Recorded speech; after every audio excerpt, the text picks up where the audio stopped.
What's going on, everyone? Welcome to this week's episode of Walking 90. Your number, I guess we're third on the list, as some people put us, behind the USL show and League One, something else. I don't know, whatever. But hey, we talk about USL League One on the show. You know, this is the only show where you get not the banter, you get the jokes that we provide you.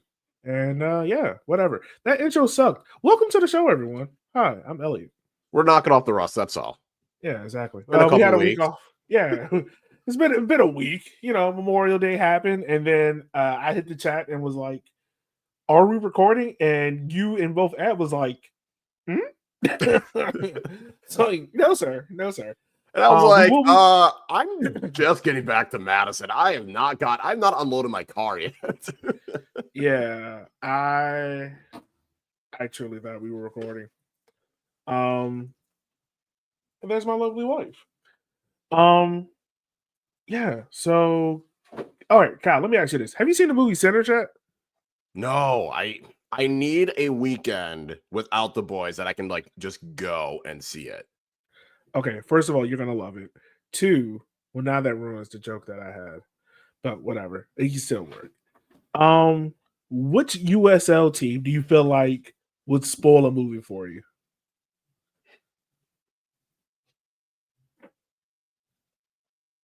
You know, it seems like I feel like if Bolt the Ibis was still active, I would pick him. Like, I don't even think it would be a team. I think Bolt would do it. I agree. I don't know. I feel like a lot of teams have toned down their social media in the league, but I would say Bolt the Ibis if they were still active. Sure. I'll probably go with AV Alta because they would just plunder and plunder and plunder and just ruin it. We'll talk about that later. But man, we do have a lot to talk about. Which, by the way, before we get started, if you haven't already, hit that like button. Make sure you like, share, subscribe. Hope you guys are liking the audio podcast if you're doing it on Spotify. Check us out on YouTube. Make sure you like, share, subscribe. And once again, we're trying to get to 175 before we hit to Madison. So we do have a bunch of games to talk about.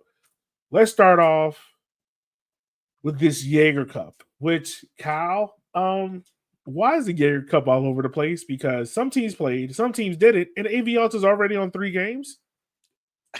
You know, I think there was a stretch where it was like, I think what was it like? Monterey didn't even play a game, and AV Alta played 2.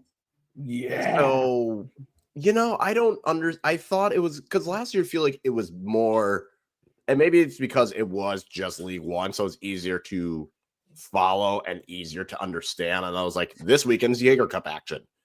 All right, great. Everyone's playing on Saturday. Omaha will play on a Wednesday, but this is Jäger Cup weekend. I feel like we're still getting that, but then it's like completely imbalanced because you got teams like Colorado who's played 1 match. You've got Vegas playing 3. It's just like very imbalanced for no reason. It's very all over the place. And especially because like in Group 2, it's like San Antonio, Colorado, Texoma, and Omaha have all only played 1 game. Yeah. And it's like they couldn't have played just this previous weekend. Like, why? Like, could we not have gotten any of those matches going? I don't know. It just seems something that whenever they were doing the schedule, I don't think it should have just been easy. It should have just been we pick 4 weekends once a month. The way how it was played is supposed to be the last weekend of each month. So April, May, June, July. And that's when you play your game. And even with that simple logic, we still can't get teams to play every week because 4 teams in this group didn't play when they could have. Right. And why is AV Alta and Las Vegas already on 3 games with 2 months left to go in this competition? I don't know. Well, it's weird because then it's like you get to the end of this month and it's like, all right, you got Friday the 27th, there are matches. Saturday the 28th, there's a lot. And then there's just another one randomly on 4th of July weekend. Yeah. It's like, wait, this doesn't make sense. Why? No. Why? It does not. Does not at all. Well, my bad. I feel like should we start off with One Knoxes since we didn't talk about them? The One Knox at any 11 game. Yeah, we can do that. I feel like I don't know what happened to One Knox this past month. I don't know either. You got a red card in this game, Skelton. Amoy for Indy 11 scored in the 47th minute. I'm not gonna lie to you. The way how I see it, where's their group at? No, skipping over the group. Okay, yeah. Right now they sit third, so there's still a. Is there any chance for them to make it out? It's gonna be really difficult to see just because Indy's already at 2 wins. Birmingham has 2 wins. And it's kind of like, I don't know where Knoxville is planning on getting. The good news, like, that's the tough part because it's almost as though they have to get a win either against, like, they have to beat Madison. And then they'll have to win that last game. And I think their last Jäger Cup game is, I'll have to quickly get it pulled up, but I don't know. Your last Jäger Cup is at Chattanooga. So really, there is a chance. Yeah. Like, there is a chance that they could do it if they win these last 2 games. And then if Birmingham or Indy were to stumble going into that final week. But the weird thing is Indy doesn't play in that last game. So they'll have already played. Maybe. Oh, no, they'll play. I don't know. This is I cannot follow theirs. But either way, yes, but they're going to need help. Like, they're going to need Madison to win against Birmingham in that last round in order for them to have that realistic chance. But based off of how they've looked, I don't feel super confident. Yeah, same here. All right, so we move on to Wednesday. Monterey Bay take on Spokane Velocity.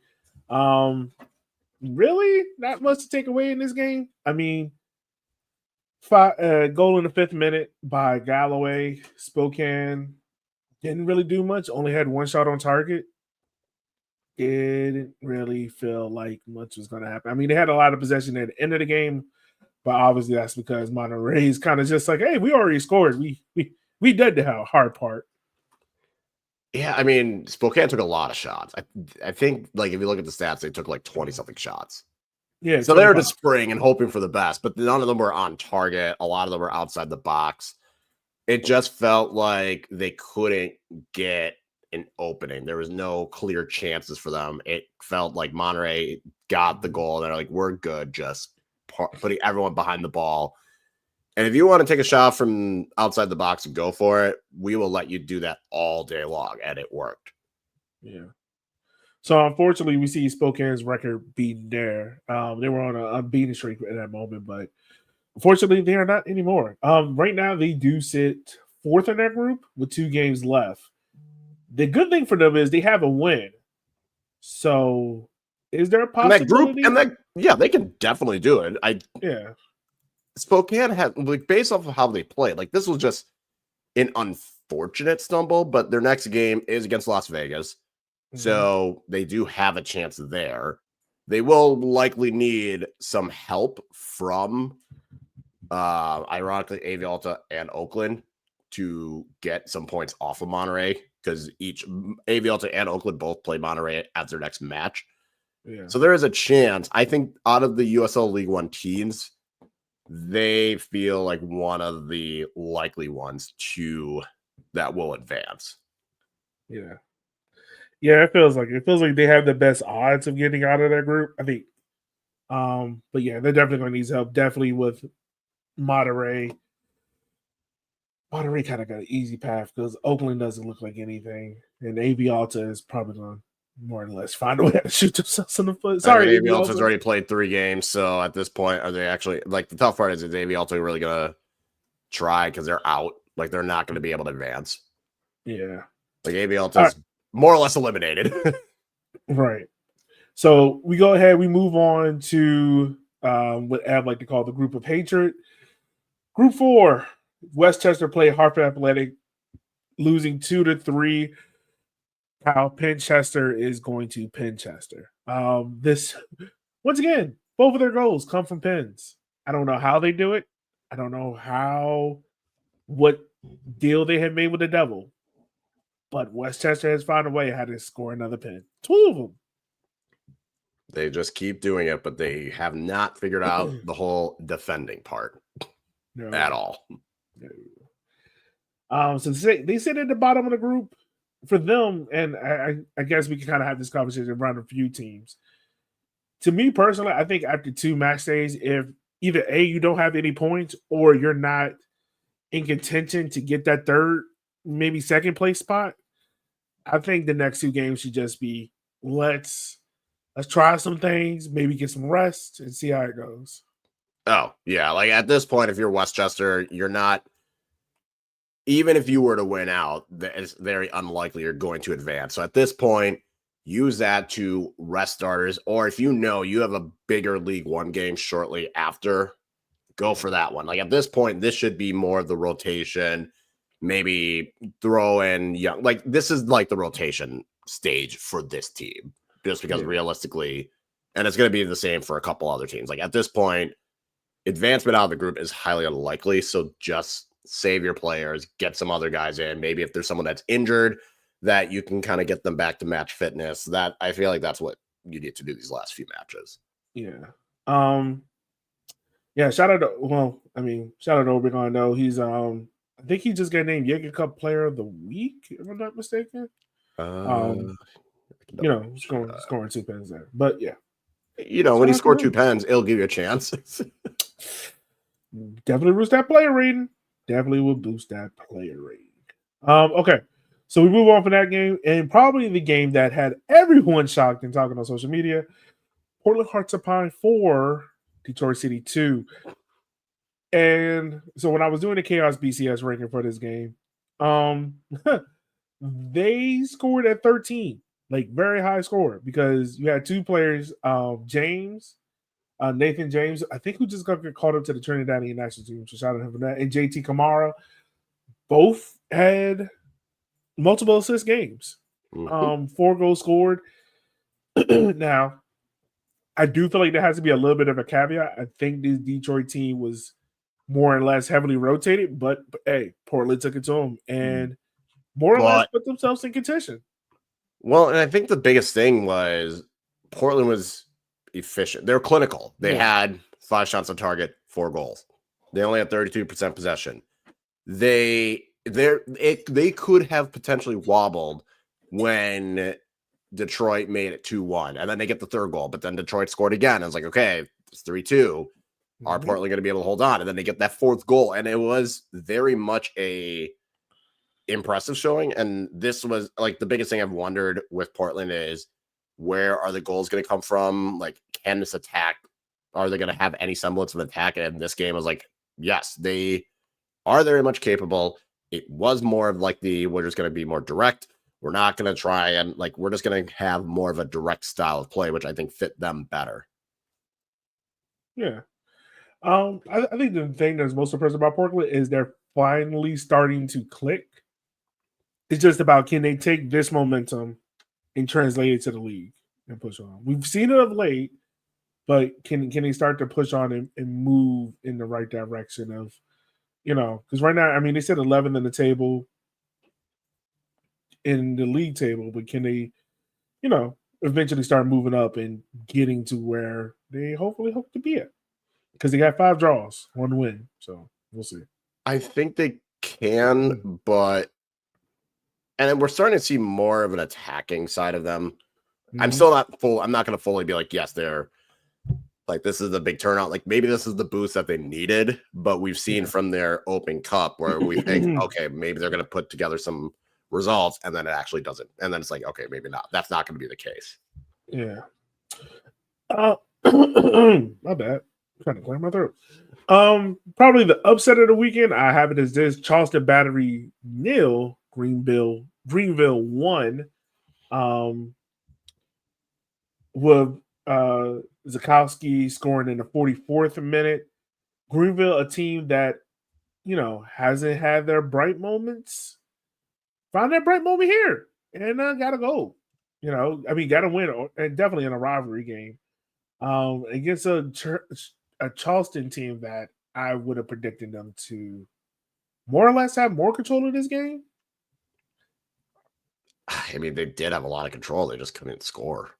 Yeah, I was saying like this. It felt like Greenville of old. Like, yeah, I was just about to say this felt like a vintage Greenville of old. Like, like, all right, we got our goal, guys. We don't have to play expansive soccer. Let's just sit back and do that, and it worked. They didn't take a single shot in the second half. No, they got their goal. And we're like, we're good. We're set. If we get a draw, it's a win. We'll take the draw. We will take this to Pence if it has to go to Pence, but we're not making ourselves vulnerable. No, not at all. So, I mean, when you look at this group 6, surprising enough, Charleston's at the bottom of the group. I would have expected them to more or less be at the top, but Miami's at the top of the group. That's the weird part. Which is weird. Greenville gives themselves a shot. And I think that's all you guys for Greenville is giving yourself a chance to have an important game 3. This next week will be very interesting for all those teams in that group, the League One teams, because Naples has Tampa. We know like Naples can't compete with them.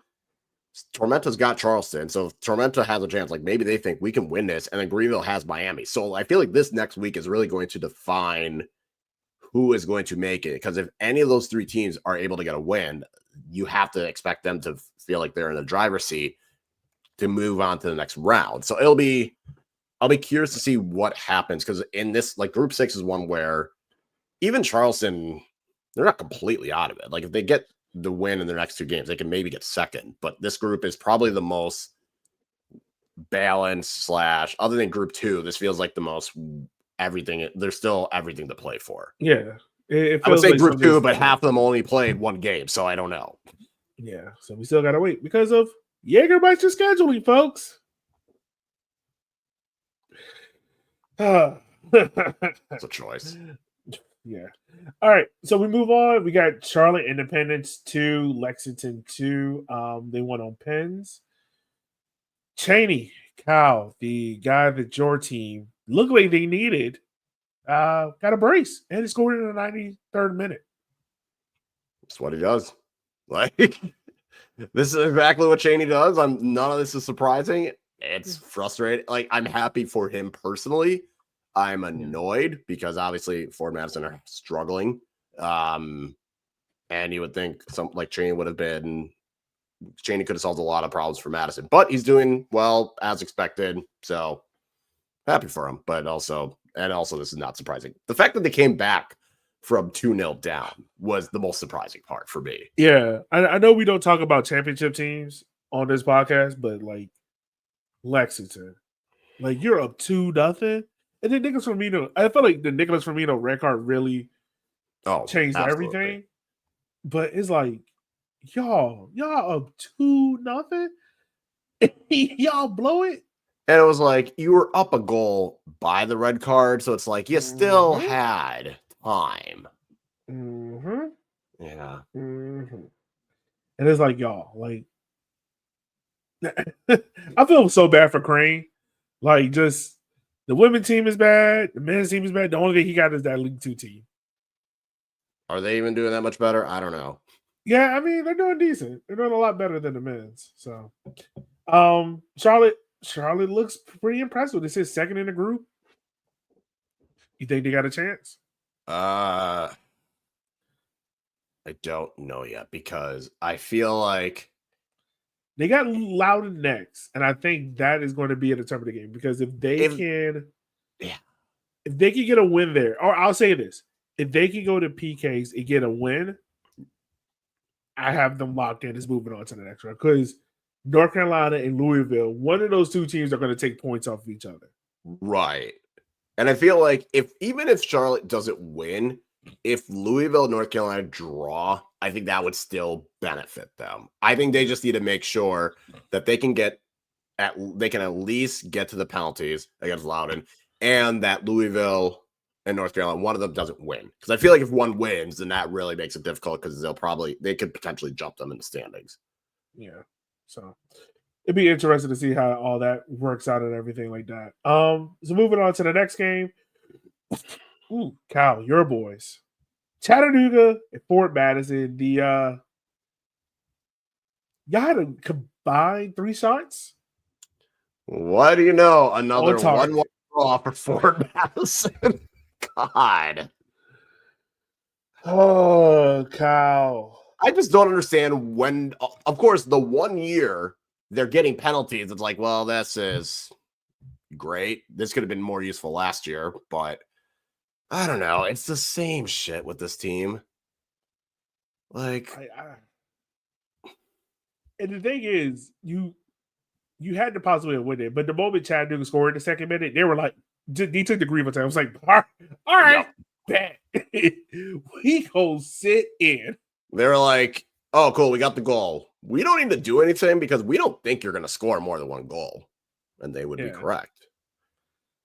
And this was a little bit of a rotated, like somewhat rotated Madison. Like there was some rotation, but not enough that I was like, all right, like, I don't know. I mean, like, they didn't have Derek Gebhard, so that was a little bit difficult. But this was like the first game that McLaughlin was at least back. Yeah. So I don't know. It's just, it's the same thing with Madison. They have all this possession and they don't do anything with it. And then they get a goal and it's a 1-1 draw. And there we are. Yeah, I mean, I imagine it got to be frustrating because just it's like the expectation you guys have had. Well, that too. Because, like, yeah, like it feels like a hamster. Like it feels like they're just in a hamster wheel. Like no matter, like they're just going in place. There is no progression or regression. There's nothing that can at least you just point us like, all right, they'll have a defensive lapse of judgment, and they'll allow the other team to score, and then they're gonna huff and puff and not be able to do anything with it. I guess now we're gonna get a penalty. Pretty good at convert. Like now there's the aspect of they're at least drawing penalties, which they really struggled with the last couple of years. But it is still just one of those where, again, you have all this possession, but you're not doing anything with it. So let me ask you this. Like, you guys said 6, but you guys have a point. Do you want to see y'all keep pushing in this? Like, game 3, go all out, and if you don't win it, punt game 4? Or are you cool with y'all just punting game 3 and 4, just focusing on the league at this point? I think it's tough. I mean, the one thing, because if they win, they're at 4 points. And then they play Birmingham last.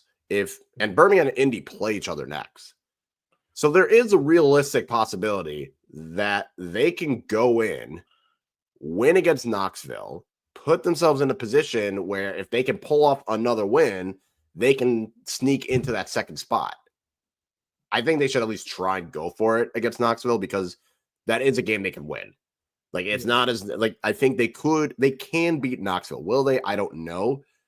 But I think they should at least go for it for that game. And then if they don't get a win, then you just punt on that final game. Okay. Yeah, so that makes sense there. And I feel the same. It's the same thing with Chattanooga. Like, if Chattanooga can get a win against Tulsa, you put yourself in that position. Like, I feel like Knoxville, Chattanooga, and Madison are all in the, if you win your next game, you still have a fighting chance. But if you cannot get a win, then you just punt on that final game. So the next game coming up, we have a rematch of USL League One teams. Well, one team moved on. It's Richmond versus NoCo. And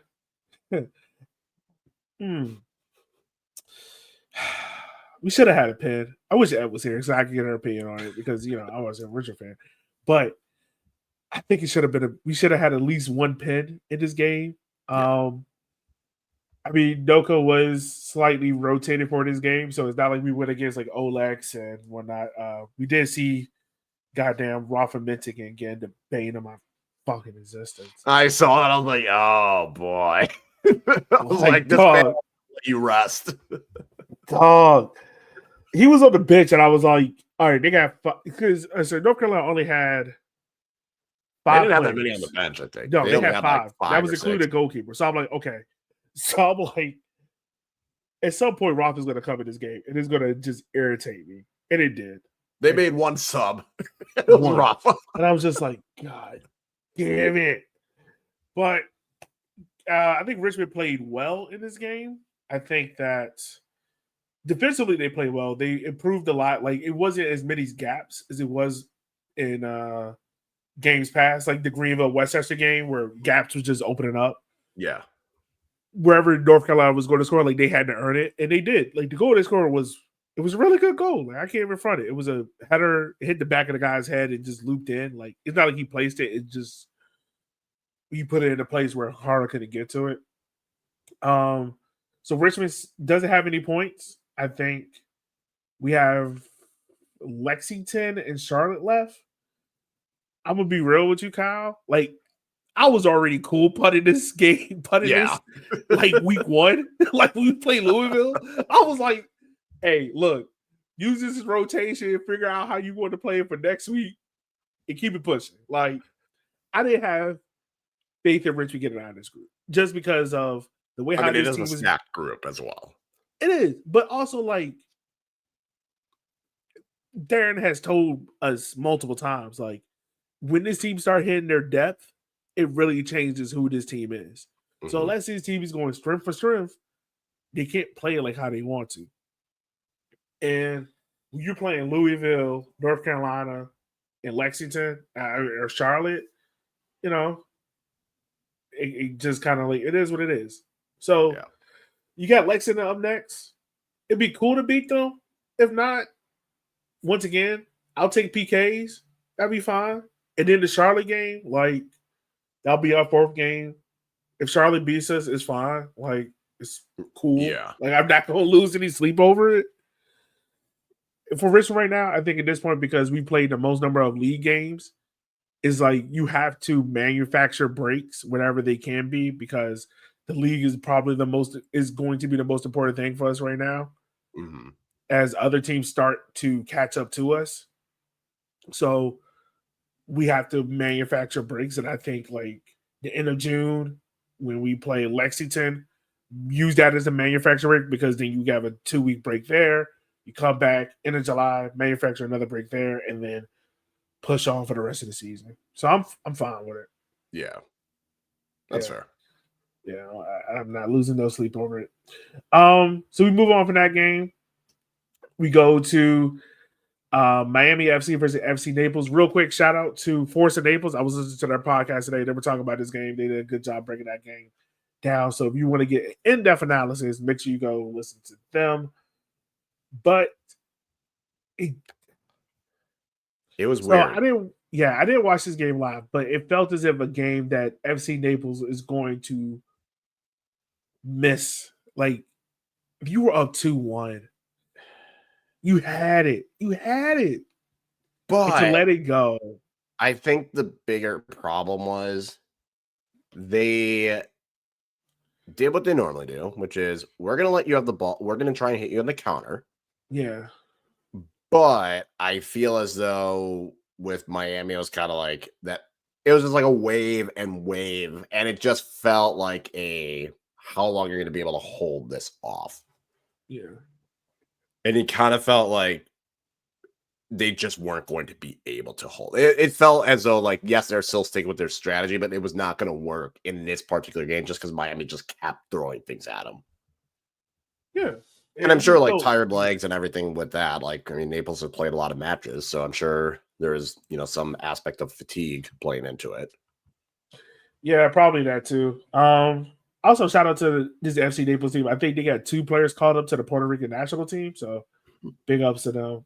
Saw that out there. But yeah, man, it felt like a game in which if FC Naples wins this, they can comfortably put themselves on top of the group. Like, I mean, they still sit third, but like you win this game, or let's just say it gets to PKs, right? And you draw.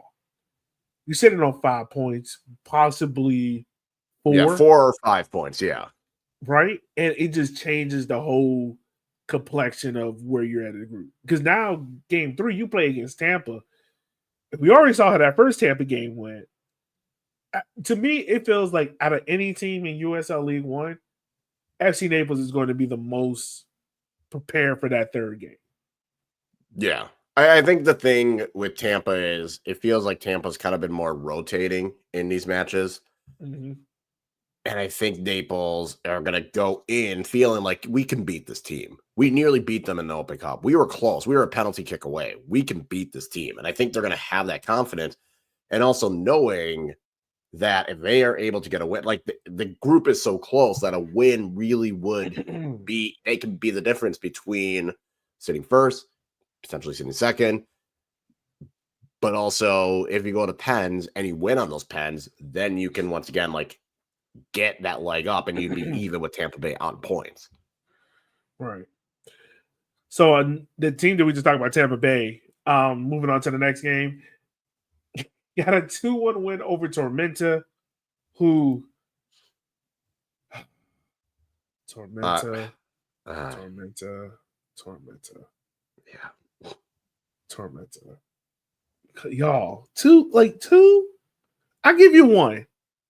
But two. And you had this game.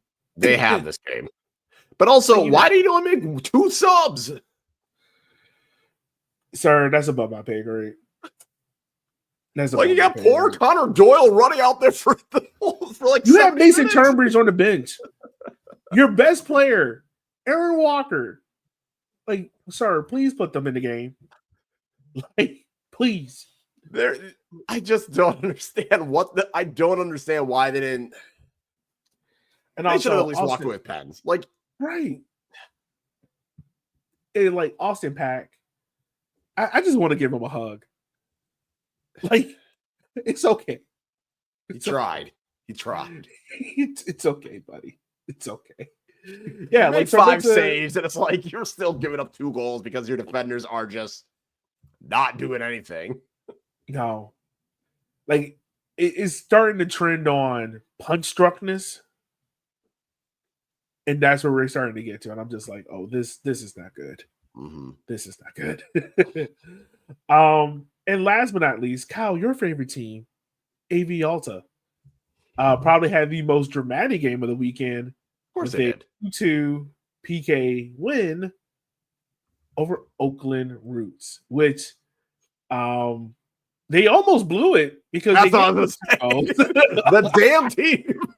They almost blew it. They got the penalty win when they should not have been put in this position in the first place. They give up 2 goals back to back, like literally bang, bang. Like all of a sudden, I was like, what do you mean they're down 2-1? Right. I watched this and I was just getting annoyed. I was like, this is the most AV Alta shit. Mm-hmm. I think Ebony and I were like, yeah, we're gonna have to go fight them because what the hell? Hey, once again, another game in which they had 60% possession.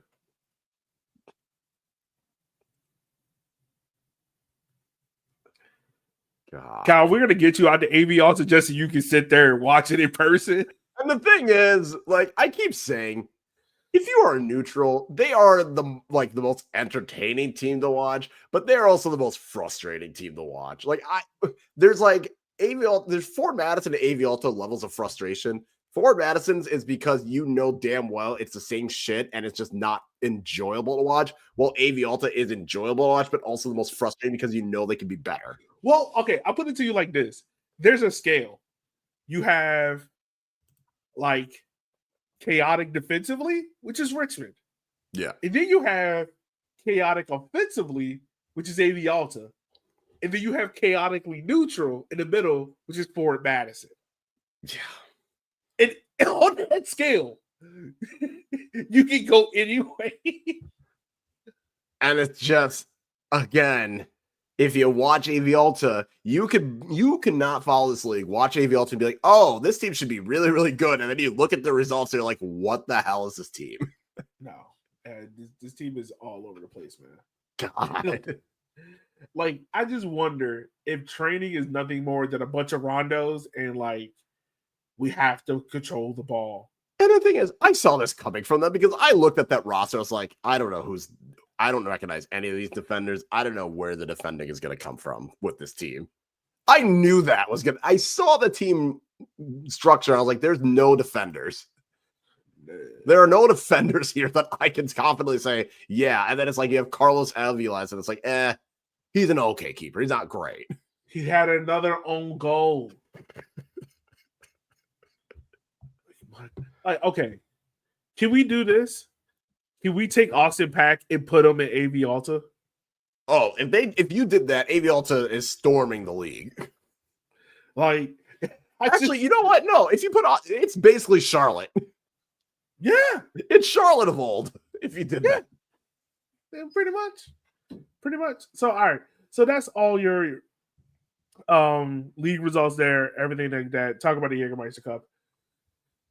Cal, let's kind of think about it in this way.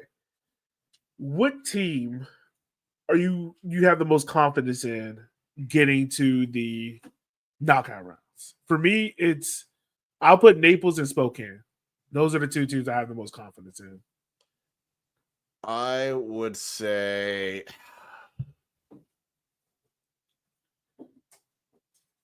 Charlotte and I feel like, I guess if I had to pick two teams, it'd be Charlotte and Spokane. I feel like Charlotte could do just enough. Yeah. So I'd say Charlotte and Spokane. Okay. So yeah, I mean, that's the Jäger Cup, folks. I can't tell you what the next games are because the schedule. I can. So the next round of games will be on. So there's Wednesday. So in terms of League One teams, Friday, June 27th, Rhode Island hosts Portland. And then on the 28th, which is the Saturday, Loudoun hosts Charlotte. Ford Madison hosts Knoxville. Greenville hosts Miami. Westchester goes to Pittsburgh. Richmond hosts Lexington. Tormenta hosts Charleston. Chattanooga goes to Tulsa. Texoma hosts Phoenix. Omaha goes to San Antonio. Mm-hmm. And Spokane goes to Vegas. Yeah. And then I think, yeah. And then 4th of July weekend, Naples hosts Tampa Bay. Yeah. So 4th of July itself, actually. Friday night, Naples, Tampa Bay. That is a good good end to the 4th of July. Yeah. You might have to watch that one. Might have to. All right. So some of the league news popping around. Texoma is trying to break the attendance record in USL League One. Kyle, I'm going to be a grumpy old man, and I'm going to give this a thumb down.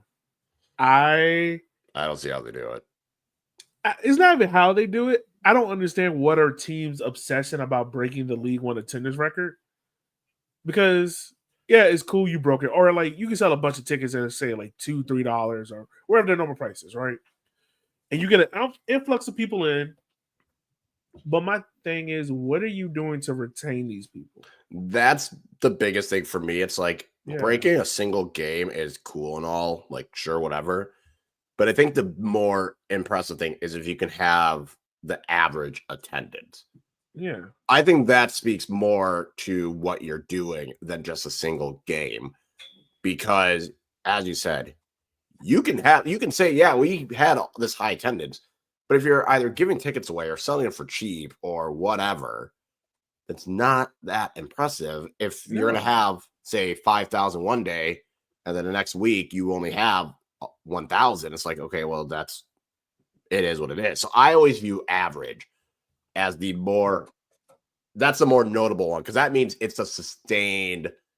Whatever the club is doing, they're doing a good job at making sure not only people come, but they come back. Or the season ticket holders like get more, like you keep those season ticket holders invested. Yeah, I don't know. I think it's, how can I say this? I think it's cool for Texoma to try to do it, right? They haven't had the biggest of crowds this year. I think they average about 1.2, 1,200 fans per game. I struggle to see them getting 6. I think the record is at 6 or 7. It'd be just over 6 because I think Portland had, I think Portland had like 5,700. Yeah, but even still, like I still struggle to see like you knocking it. My thing is focus on getting to 3,000. Like, why are we worried about the league record? First of all, you need to worry about on the field, but that's a different story for a different day. I don't know. I'm not trying to be. Well, I am being grumpy old man about it. I just don't see why teams are so obsessed with the League One record. Is it just to say like, oh, we broke the record, and don't worry about every other game where we had less than 1,500 fans here? Right. I think I think it's kind of like one of those where that was always the bigger thing because I forgot what year it was. It was like, yeah, this team may have gotten the single game record, but it was like you weren't even in the top 3 for average. So like, what good does that do if you may have gotten this like single game and it was really, really impressive, but if you're not doing anything in terms of averages, it doesn't matter. Like it does not, like that's why it's always funny because it's like, oh, why does the league always keep like propping up Richmond and Omaha and Madison, and especially like Richmond and Madison haven't really done well lately. It's because they keep consistently drawing people to their game. Right. Like if you look at the average attendance, it's always Richmond, Madison, and then it was kind of like everyone else. And I think this year's it's going to be a little bit more of a shift where it's like, okay, it's like, yeah, Richmond's still going to have people show out. Now you got Portland, Spokane seems to be on the right track. I mean, Madison will always hover around that 4,000. You got Portland, you got Spokane now, like getting into it. So I think that is going to be the more impressive thing. Is like, show me what you can do for a sustained period of time, not just a one-off. Right. Oh, that's not gonna work. Yeah. Okay. So this is the other thing about like Portland. Like Portland, now I will give them their credit. They have sold out. You can't buy a single game ticket, right? Mm-hmm. It is impressive. But like it's not as if like, you know, it's the new deal there. It's a new buzz, right? Yeah, like, I want to see it. This is no Dr. Portland. I just want to see it sustained over the course. That's why it's like if you look at AV Alter and Naples, it's like they've had 5 or 6 games out, and they're still consistently getting around 4,000. And it's like, okay, that is pretty good. That's pretty impressive. Like even after 5 or 6 games, the newness has worn off, and now you're still getting this turnout even after like the stretch, and especially if you're AV Alter, it's like maybe you're not having the best success in the league. Yeah. So like Portland, it's at 5,000. Richmond's at 5,000. One Knox is at 4. AV Alta's at 4. But they've only had that one league game as well. Yeah, with One Knox. True. And Naples is at 4. So okay, you're right. So we'll take One Knox out of it. You have 4 teams right now hitting 4,000, which is impressive, right? Like, I think they got a more detailed view. So yeah. And that's not like Madison's, I think, at like 3,600. They've only had 3 home games. Like Omaha had their 1 home game so far. They had like 3,000. So it is kind of like, okay, like I'm sure we'll get to a point where half the league will have potentially 4,000 or just around at least 4,000, or if not really, really close. And that's good. That's a good sign. But then you kind of have the exact opposite where you look at Tormenta and Charlotte and Texoma and Westchester, and you're kind of like, oh, this is like what's going on. Well, the thing is, like, we know Tormenta relies heavily on that college market. And it's probably if I'm not mistaken, it is the smallest. Like, I think it's the smallest market, right? So like them, I feel like Tormenta, like if they get average 1,000 every game, I think that's a success. And I feel like they just got to get to the school. They just got to get to like September, right? Charlotte, they are the only team in a pro market, so they're having to deal with the Hornets, Charlotte FC, the Carolina Ascent, and a multitude of other sports going on. So it's not the main thing there. So like these two, like, okay, that's explainable. Texoma, you're at 12. I mean, you're at 1,000. Mm-hmm. I don't understand how you think you about to hit 6. Like unless you were selling tickets at $5 a pop, are you just handing out tickets? And even then, are you going to get 6,000 people in Sherman, Texas to do that? And you've already had 6 games and you haven't hit that yet. So I don't understand why this obsession of trying to break the league attendance record. Westchester and Greenville, they don't have their own stadium, so you can kind of be like, even though this is impressive, this is still like they're temporary grounds, right? Yeah. Chattanooga, they barely try. Considering the lack of effort Chattanooga's putting in, the fact that they got 2,000 is not bad for the lack of effort. Spokane, I'm really curious what the hell is going on. I'm shocked at that because I would have sworn it would have been higher. Because they were the only higher last year, significantly higher last year. I think they were like double this.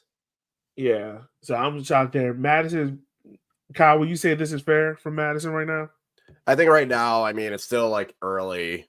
I feel like it's early in the season. Weather is always a big variable. And I think it'll get better as the summer kicks in. I think it'll get a little bit better. There's less stuff going on. But I think this is fair. I think Madison's always been around this. So I think I can see them getting 4,000, but this is probably about what they're going to do. Yeah. I'm just going to go look at last year's real quick and see what it was. So yeah, Richmond, Madison was at 4. Spokane was hitting almost 4. Water was hitting 3. Chattanooga was about the same. They were at 1,000. Greenville's about the same. Tormenta's slightly lower. Charlotte's slightly lower. You see Tormenta bumped up a little bit more, hit that 1,000 mark. Charlotte hit 1,000 eventually. And Fuego was just subpar. So yeah. And I don't think Noco was ever that high, to be honest. No. They're including the final, maybe, but I doubt it. But last year, no. Yeah, I doubt it still. So we got that. Next up, Kyle, is our favorite thing that we love to talk about: the USL Chaos BCS ranking. Yeah. So if I could pull it up, distracted people, Kyle, pull out the magical goat. All right, so honestly, I feel like the Chaos BCS has started to level out. I think we're starting to see a little bit more consistency. Most of the teams are going, like, what you're seeing is probably what you're going to expect the rest of the year, pending some drastic change, is what I will say based on the performances of a couple of these teams. So I feel like we're starting to get to this is who they are. Who was the NFL coach who said it? You're as good as your record says you are. I think that was Mike Tomlin, to be honest. Yeah, you're as good as your record says you are. So yeah, a lot of teams, their record or their Chaos BCS record tells you who they are. So I'll give you the top 4 right now. You got Spokane at number 1, Richmond at 2, Charlotte at 3, Tormenta at 4. For the first time in a while, Texoma is not at the bottom. They are 13th. Look at them go. And Chattanooga is 14th. Yeah. So yeah. That sounds about right with Chattanooga. Now, Portland did have a big jump up. They hit 5th, but that's also because of this big Jägermeister game here. And what I've learned doing this is not going to be perfect until we get all these games completed and we started getting to around maybe game 20. Yeah, I feel like we got to get to like a ballot. Like once all these teams have played like around the same number of games, it'll be a lot. Dude, it is so annoying. Like, I still do not understand why we cannot have a balanced schedule. It's not that hard. We have 14 teams. And again, it's only going to get it's going to probably make things more difficult for the league when they add 6 teams next year. It's 20 then. That should make it easier. No, but that's the thing. We thought this year was 14, and now you don't have to deal with the logistical nightmare that was NOCO and Fuego. And yeah, here we are, still struggling. You know what gives me a little bit of hope is that the USL Super is before the season even ended, they had their schedule out. They were like, "Here's the schedule for next year. You can start planning." Mm-hmm. I want that for USL League One so badly. So that way in November, December, I can start making my plans. Not freaking January and try to figure out, well, maybe I can make one road trip if I save up my pennies. Like, no, I want to be able to like look at this guy. I want to be able to know, like, hey, I'm gonna need to go to this on this day. And like just have it booked. And like, let me get this booked, or let me figure out if I'm gonna drive there if you live close enough. Like, can I do this as a road trip? Is this going to be a short flight? Can I take a train, etc.? Right. Like I've looked at it. Charlotte is probably the easiest one to get to because obviously my wife lives there. It's 4 hours. The next one is Greenville, but I would have to stay overnight to do it. And then from there, Westchester, I feel like is a train ride. No, I would have to fly into LaGuardia, which Yeah, I was gonna say probably sucks. And then after that, I have nothing. I mean, what's the closest one for you? Is it Union? It's either Omaha or Chattanooga. I think they're about the same, and they're both basically like 8-hour drive. Yeah, no. I truly think. Let me look it up because I think Chattanooga is okay. Chattanooga is an 11.5-hour drive. Ooh, no. And then Omaha, like I said, I think Omaha is like 8 hours. Okay, Omaha is 6.5 hours. Chattanooga is 11.5. Knoxville is 10.5. Yeah. And those are the closest ones. I'm sure Texoma is probably like 20 something. Does Texoma even have an airport? Or are people flying into Dallas and then just I mean, I probably would just fly into Dallas or even, I guess you could fly into probably OKC. Probably.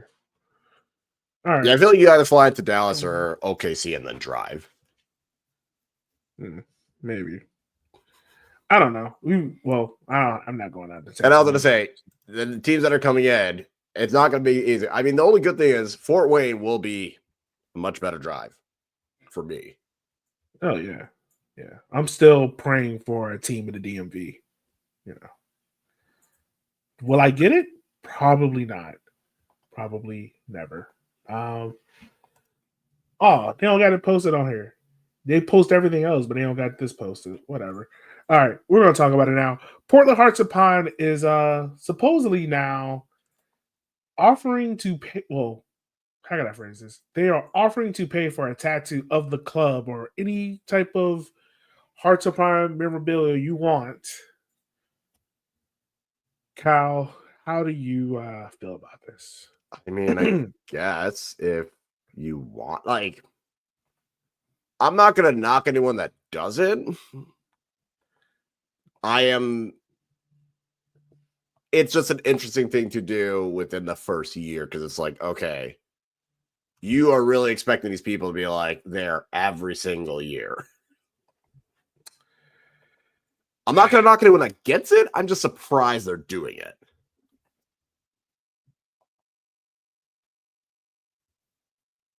It's a choice. I'm not gonna lie to you. Like, it feels very brand, like on brand. Yeah. Like, I get it. They're the hot new thing. Everyone loves them. They can't do no wrong. Everyone loves them. But it's also just like all right, y'all. Like, why are we doing this? I mean, I think they're in the strike while the iron is hot, and we're just going to keep throwing. Like, we have this wave of momentum. We're just going to keep throwing things and see what sticks. Yeah. And I mean, I'm not going to lie. Like, the marketing is amazing for them, and it's working. And yeah. if you can get people, the more people talk about you, you stay in the public eye. Especially in that region where it's like, I mean, there's not Yeah. much else. So, like, you may as well be like the talk of that region. So because then it's like, because it's the same with like Vermont. It's like, all right, like, hey, you got this thing, and especially in that region, probably not much else going on. You can take advantage of that. You're not competing with these pro sports teams or like a big university. No. So I mean, hey, more power to them. I wonder how many people are really going to do it. There will be at least one. I feel like it won't be that many, but there will probably be at least one. Yeah. But then I'm going to be like, are you actually a fan, or are you kind of just like a plant? And I think that's my biggest thing with Portland Hearts of Pine. Like, I know there are true passionate fans, right? Right. And I've watched their little documentary. It's actually very good. Like, the stuff they're doing are fine. I think what irritates me is like, I think it's the same thing that irritated me with y'all before Madison. Y'all was like the flavor of the moment. Everyone loved y'all. And it was like they could do no wrong. And every jersey they put out is God's gift to kids. Or every little thing they put out is like, oh my God, this is so amazing. So I think it's like, y'all, we do not have to glaze everything this team does. And that's why I can't be over here like hating, like calling it out, because it's like I literally was like Fort Madison was that for the longest time. So I can't be over here being like, all right, Portland, you're kind of being tacky. You're doing like, no, like I literally saw my team do this exact same thing in 2019.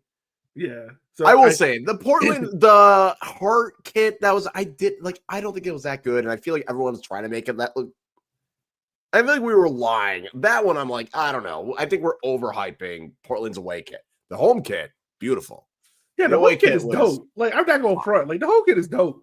Yeah. But like, just like y'all, not everything. Like, okay, even this kit, I love it because Richmond has never done a collar and they've never done long sleeves. And it's something I've always wanted. So I love it. But I also know this is not like God's gift to kit design either. Like, this isn't the groundbreaking kit that's going to revolutionize the kit game. Yeah, and like, I mean, there's a lot of Fort Madison kits where it's like, I don't mind it. It's not my favorite. Now, I would never forgive y'all for having that fucking reversible kit. Honestly, I keep forgetting about that. I forgot. Like, I have the kit. I just forget about it. I want to go back and watch the game where y'all were flipped the kits in the middle of the game. Oh yeah, no, they flipped it at halftime, and I think it was ironic because like in the first half they were winning and they had the kit, and then they flipped it, and then they blew the lead, and then ended up with a draw. I remember that. I want to know, was that a fine in any way? Because you're not supposed to do that, are you? I think they got a one-off okay for the league, because I feel like they wouldn't have done that if they didn't get the okay for the league. Okay. I could be wrong. I figured they got this okay one-off because, again, I'm sure the league was like, oh, no, we can let Fort Madison do this. Why not? Yeah. I mean, hey, USL League One was riding that hype train. I feel like Fort Madison, and I'm surprised I haven't seen more Fort Madison fans upset at Portland, because there's like, Fort Madison like, no, this is our stick. We're the brand. And now they're being replaced by Portland. I feel like, I think right now it's kind of the we'll wait. I feel like it's more the we'll wait and see. If Portland continues doing this, maybe there'll be more emotion that comes out. But I think right now it is kind of like they're the new thing. And like they've been building, like they were selling Portland merch before they even had a team announced officially. So it's kind of like, we've kind of seen this. We've all seen this coming, but I don't know. I think it's also like with Fort Madison. I think there was I still think it's still the brand. Like if you still think of USL, like if you ask someone, name the top 3 like most well-known USL League One teams, Fort Madison's still going to be like that one of the top 3. Yeah. I mean, people still wear y'all jerseys because it's cool. Right. And it's like they still put it like the keeper one for the Asian Pacific Islander mod. Like both those keeper kits are amazing. I will fully like, and I think they still like, because Fort Madison still has a capability of putting out something that's like Oh no, we still are like, we still think we're the top ones. We will put something out to remind people of it, almost. Yeah. So yeah. So, but I don't know. Tattoos feel like I don't know. Yeah. Okay. What will Forward Madison have to do for you to get a tattoo? Pay me. Either pay me or like let me have my season, like next year's season tickets for free. Either way, like I'm not just gonna go because I've sometimes thought about maybe I should get a Forward Madison tattoo, but I've never fully gone through with it. But no, if they gave me money to do it, or they said, "Hey, 2026, you don't have to pay for your season tickets," I'll do it in a heartbeat. Yeah, I can see that. You know how much money that would save? Oh, who you telling? I think for Richmond, I ain't gonna lie. 2022, I gave it some thought. Because I was like, all right, if we win the final, do I get it? Like, do I do it? And I mean, obviously we did it, but I thought about it. Yeah, I think for me, okay, if Forward Madison were to win a title, if they were to win if they won a championship, I think that would be enough for me to do it. Yeah. That, and for me, it can't be like Jäger Cup. No, it would have to be like League or US Open Cup. Yeah. Like one of those two. And even then, one like, of those two. I feel like that would be like the closest. But then again, I didn't even get a tattoo of the Bucks championship. Yeah, true. Well, you see, you didn't get that. Now, well, I was close. The thing is, I realized what I wanted to do. I knew yellow was not going to look good on my skin, so I couldn't do the Larry O'Brien trophy, so I just scrapped it. Oh, okay. I'm not going to lie to you. Let Tennessee win a Super Bowl. Boy. Woo, I'm making a whole fucking back piece. Cam Ward back piece right there. Hey, I'll donate to his kids' future foundation fund. Cam Ward lead us to the Super Bowl? Hey, Cam, sign right here. Right here. Like I said, I was close with the Bucks, but I knew gold wasn't going to look good on me, so it's kind of like, and then I feel like the moment's passed. Yeah, whatever. I'll try it. All right. So before we wrap up this week's show, let's talk about these games that are going on. This is the first time in this season every team will be playing. We are 11 games in. We're 11 games in and third 3 full months of games. 3 full months of games. Jesus. You know what? I just need to sit in the room with whoever sets the schedule, and they be like Portland. We want to wait a month and a half. No, you don't. No, you don't. You gonna play on this road? You gonna play on this road? You see Madison, you see Omaha. They're going on the road all the time. You're just gonna have to adjust. We gonna backload the schedule, baby. You not book that ticket to Florida. Book that ticket to Naples right now. Right. you hitting this road. You want to go to Greenville? Great. You're going to Statesboro, Georgia in March. You better learn AB first also, game buddy. of the season. It's not hard. It's not hard. And I get it. Like, some of these teams don't control the stadium they're playing, because I think AB Alta has theirs, Charlotte owns theirs, Chattanooga owns theirs. Greenville, I'm not sure about that. Yeah, Westchester is yeah, I think those are only two. I think Greenville and Westchester are the only ones that don't. And I know, like, Knoxville. I think Knoxville is just waiting for. Union Omaha. Yeah. But like, we're talking about 3 or 4 teams. We can all start at the same time. And if we need to have built-in breaks like we're supposed to, guess what? We can do that. Or you start road heavy and then you have a very home heavy stretch. Like, that's fine too. You know what, Kyle? They just need to put us in charge of the schedule next year. It would be the easiest. We could do a better job than the league. I feel like we could. Like, I feel like we would just have to, like, okay, look, figure out the derbies. Let's spread them out across the year. Figure out what teams get the marquee matchups on CBS. Mm-hmm. Spread it out a little bit. Like, granted, I love that Richmond is displayed on CBS 6, but we should also need to spread this out. Like, AV Alta has an amazing network. Amazing atmosphere. FC Naples has an amazing atmosphere. Portland. I mean, God, they're getting one soon. Madison. I don't think Madison has Madison had a CBS game? Not. They had the ESPN2 game against Tormenta a couple years ago. Okay. But yeah, not CBS. Okay. And so, this weekend, they're on the Golazo Network at home against Omaha. There you go. So, yeah. So, let's spread this out. But let's start off. Chattanooga versus Portland Horse Pond. Oh, buddy. I think we already know how this game is going to go. Portland is going to be like, fuck the ball. 30% possession. Portland is going to be riding off of the high horse because they beat Detroit 4-2. How do you think this is going to? Let me ask you this: Chattanooga's been quietly solid. And this is the other thing too, because I was asking Alex about this League One updater.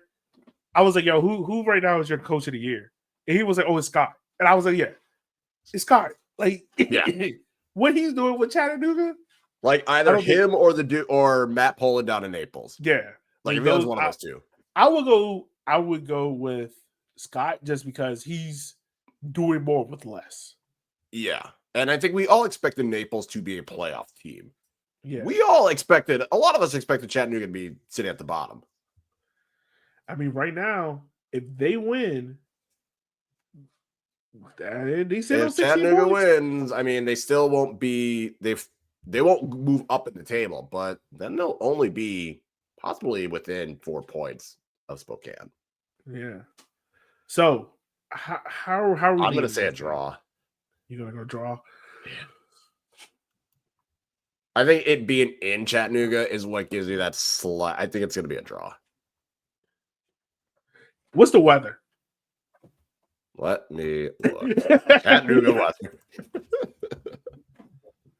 You know why I'm asking that. Oh, yeah. We got to see if we're going to have another ridiculous. Oh, my God. Is it going to rain? Bruh. Okay. So. Don't tell me it's going to rain. Wednesday, so tomorrow, looking pretty good. Partly cloudy, 86, humid. Thursday, humid, 87. Friday, 43%, thunderstorm. Saturday, thunderstorm, 60%. We might not have a game that day, to be honest. So it could rain the night before. Give me Chattanooga. Give me Chattanooga. Give me Chattanooga. That field is probably the greatest home field advantage. Yeah, I'm looking at the weather Friday. Partly cloudy with scattered showers and thunderstorms. Chance of rain 40% in the day. And then at night, scattered showers and thunderstorms. 50% rain. And then you get the Saturday morning and the chance of rain is 60%. Yeah, just give me Chattanooga straight up. Yeah. No ifs and buts about it. And that's just based on the weather. Yeah. That's it. That's that pitch being waterlogged and slows things. Yeah. I'm still going draw, but you know they're gonna turn on those speakers. Like, hey, turn those speakers on Friday at noon and just keep it going. There you go. All right. Next game we got Greenville Triumph, FC Naples. Greenville's coming off a win against Charleston. FC Naples coming over the disposal game against Miami FC. Kyle, can FC Naples get it right? Can he get back on track, or can Greenville finally right their ship? I like FC Naples in this matchup. Yeah. I'm just still not 100% sure on Greenville. Yeah. Like, I think FC Naples do a lot of things that are going to cause Greenville troubles, and that's playing on the wings and being quick in transition. I feel like Naples is doing what Greenville did in the past, but better. Right now. Like, I'm not saying that, not at Greenville's peak, but I think Naples does what Greenville does, but better. Yeah. Greenville just defensively doesn't feel stable to me. As they have been in the past. So yeah, I'm leaning more so FC Naples in this one. Next game up, Richmond versus Texoma. How you feel, Kyle? I'm going to say Richmond. Like, Yeah, Texoma's same. doing a better job, but I think on the road, and I think Richmond is going to have more. I think they'll find more pockets of space to take it at. I'll say Richmond. Yeah, Chandler Dwyer will be back. I don't know if Emmy will be back, but if they can keep the same defensive principles they had against North Carolina FC and not allow, if they can take care of the opportunities that Texoma presents them, Richmond can win this game. Yeah. If Richmond is not clinical, Texoma can sneak out here with a draw. And I feel like Texoma is going to be like, if we get a draw in this, cool. We're good. Yeah. Like let's pack it up. Take our point and go home. Right.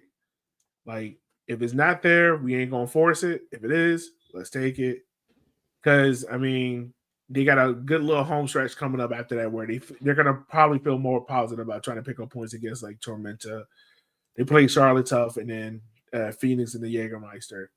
I feel like here they're like, all right, let's get a draw, go on home and call it. And I think Texoma hasn't won a game on the road yet this year. They have 2 draws, 1 loss. Where at home they have 2 wins. Yeah. So yeah, it'd be hopefully they can do it. Well, hopefully Richmond can do it, not Texoma. We want Richmond up the roofs. Westchester versus One Knox. Kyle, 2 teams that we were more high on the start of the year. I think we're starting to cool on, just given how results are going. Neither team has won in their last 5 games altogether overall. How do you feel about this one? Will Penchester get another pin? Yes. 2-1. Oh. 88th minute penalty for Westchester. Oh my God. I mean, Westchester started off the year and we were like, oh, okay. And then that defense then showed up. Well, it didn't show up. It's not there. But like, if you look at the last couple games, they've allowed 2 goals, 1, 3, 3, 4. Yeah. And this, I will say this. Not like I'm predicting the next game, but let's just say Union Omaha wins.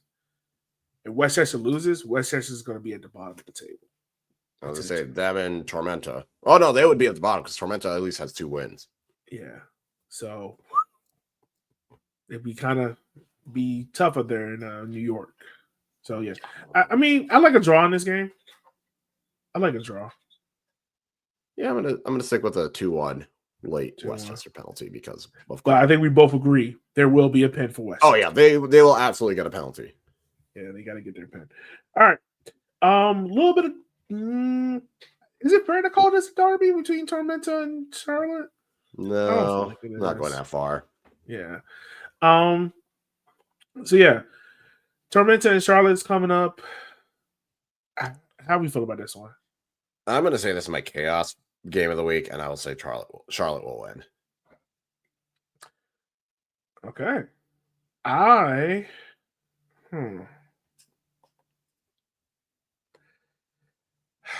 Something about this game is telling me Tormenta. Yeah, something about this game, and I don't know what it is. That's fair. Honestly, that is the perfect recipe for chaos. Yeah, I'm gonna go with that. I'll go with another draw here. Tormenta and Charlotte. Fair. I feel like there's something there, man. I don't know what it is, but it's something there. Fort Madison, Union Omaha is going to be on Galazzo. Kyle, I'm pretty sure you're going to be there at the game. Fort Madison has 5 straight draws. Union Omaha has not won in their last 5 games. Oh, no. Fort Madison doesn't have 5 straight draws. They have 6 straight draws. Oh, 6 draws. Oh, ooh. God. Yeah. My apologies. Yeah. Kyle, how you feeling? Is it going to be 7? 1-1 draw until proven otherwise. Fuck it. I gotta ask.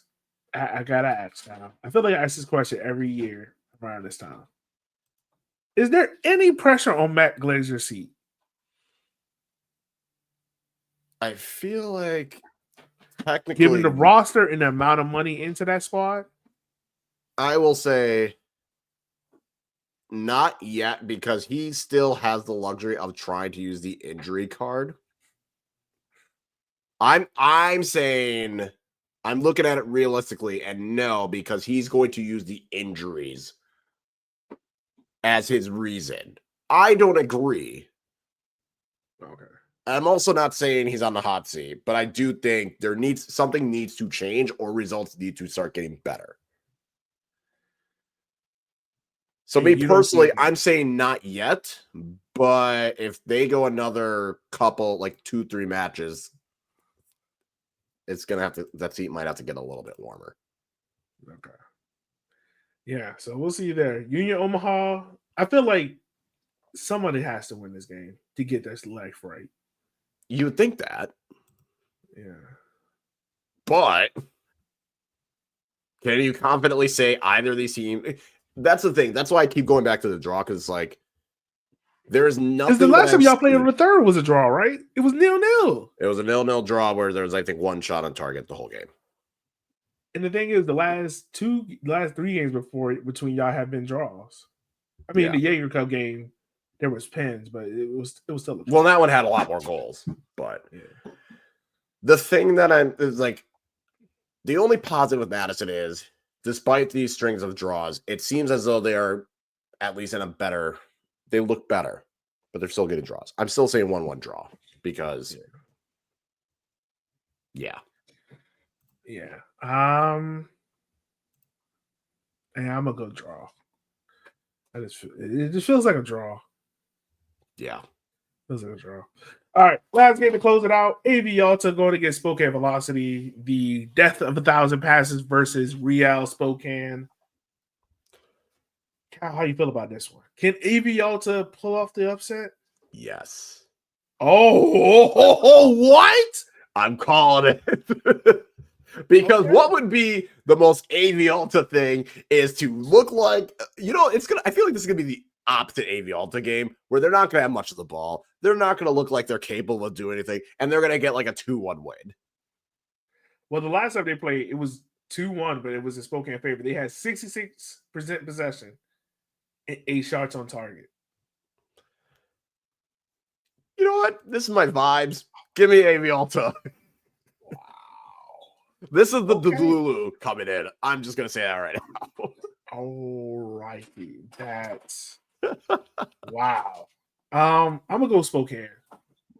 That's the more logical decision. I mean, I don't blame you. I think my Chaos game of the week is Westchester 1-0. I think my fault. Tormented Charlotte. I think the Vibes game. Yeah, I would agree with Tormented Charlotte being the Chaos. I think Greenville and FC Naples. I think that's going to be a pretty open matchup to watch there. Chattanooga, Portland, a sneaky dark horse for Chaos. Yeah. All right. So I think next week I got the quick clicks. So I'll figure out what topic we'll talk about. We might talk about some of the top goalkeepers or who I have in my coach of the year rankings. We'll see.